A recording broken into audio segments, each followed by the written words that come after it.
babies with them. I said, what do you mean babies? He says, well, let me tell you. He said the slaves who had babies, they would steal the babies during the course of the day, sometimes when the mothers weren't washing. I said, what do you mean babies? I said, you mean babies like 5 or 6 years old? He says, no. These babies, some would be infants, some would be a year old. He said some would be toddlers. He said they would grab these children and take them down to the swamp and leave them in pens like little chicken coops. They would go down there at night, take these babies and tie them up, because they hunted the big bull alligators. These big bull alligators were not raised on farms. They were in the wild. These alligators would weigh 600, 700, 800 pounds. Those are the ones they wanted. They would skin them, make the wallets, get the meat, do different things with them.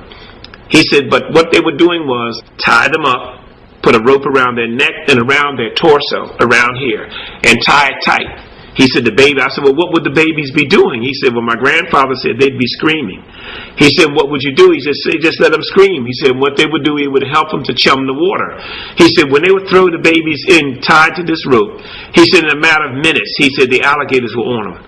He said the alligators would clamp his jaws on that child. As a matter of fact, once he clamped on him, he was really swallowed. You couldn't see anything but the rope. And we would pull the alligator in and tie his nose and hit him in the head with an axe, a pickaxe. He said we would then drag him to the shore.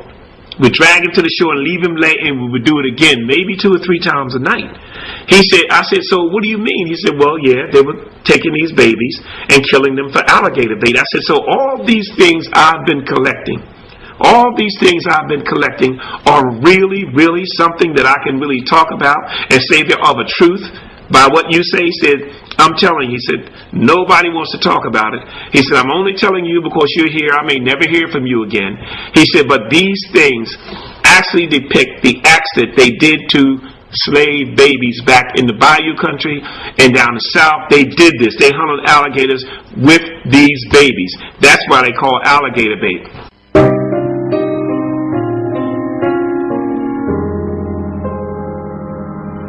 The word nigger was created during slavery by oppressors of black people.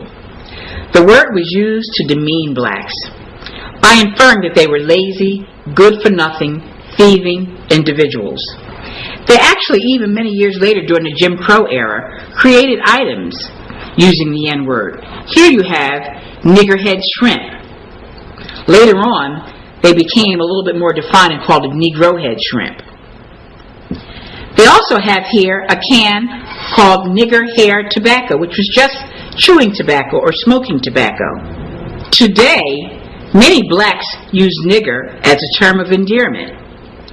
Disrespect of self invites the same from others, especially when those being disrespected are willing to tolerate it. Know your history, lest we forget. He had to track me down to produce Ain't No Nigga For Him, which was his first hit. Nigga in the street, nigga, we ain't gonna focus on how another nigga roll. Here are some other items from the Jim Crow era. Here are a pair, just a box of nails, featuring a black man with his mouth gaped wide open.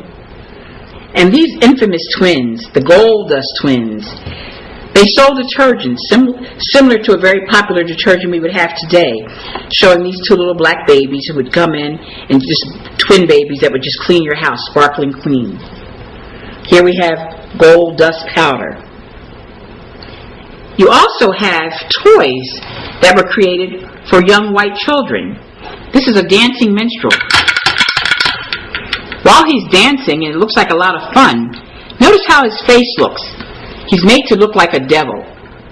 Children learned early on to loathe and disrespect blacks.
it's important that we recognize the abolitionists that played such an important role in freeing slaves.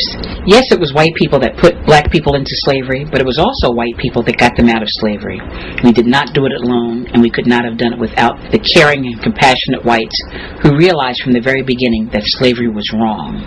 And they realized that Africans were human beings that deserved to be treated as such. And as a consequence, many of them lost their lives, they lost their properties, they lost their fortunes, trying to do things that would free the slaves. One of the things I think is real important to also recognize is that many of the women whose husbands were slave owners talked to their husbands and made them realize that what they were doing was wrong. They would wear them down by telling them that they really wanted to make sure that these people were being taken care of properly, particularly the children. And many of them started selling off their slaves or freeing their slaves.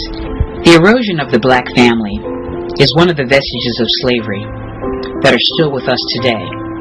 We in the black community need to bring our families back together. We women need to understand that a child deserves to have both a mother and a father. Women, allow and accept your man back into the home. And men, be worthy of being accepted back in the home. So, we've shared a lot of information with you, and you've seen a lot of different things, but they're just a small portion of what we have to offer you. And we're here today as the curators of the Black Holocaust Museum to let you know that we want you to take heart in the things we've shown you, to understand that violence comes from violence. There are people back in the day who gave their lives, risked their lives, white and black, to see to it that you could go to school and do the things that you have to do. You must, in turn, be the best that you can be. The information that we've shared with you can prevent you from becoming today's slave or today's slave master. I'm Gwen Ragsdale. And I'm J. Justin Ragsdale. We hope that you come and visit us at Lest We Forget, the Black Holocaust Museum of African American Slavery. And we thank you.